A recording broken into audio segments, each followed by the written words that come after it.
من چند وقتی بود که دنبال یک جایی بودم که کلاس نقاشی و زبان داشته باشه، اما هیچ جای خوبی رو پیدا نمی کردم.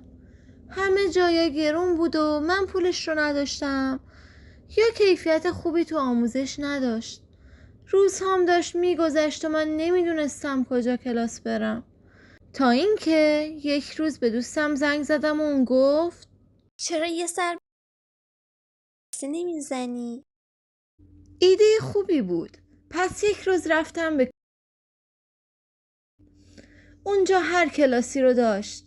کلاس نقاشی و خوشنویسی، کلاس زبان، کلاس موسیقی، کلاس هنرهای دستی، حتی کلاس های عکاسی، تئاتر، نقالی و کلی کلاس های ورزشی هم داشتن.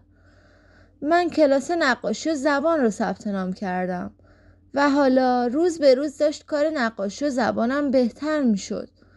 اونجا خیلی خوبه و ازش راضیم. به شما هم پیشنهاد میکنم که اونجا کلاس برین. من برم زبان بخونم. خداحافظ.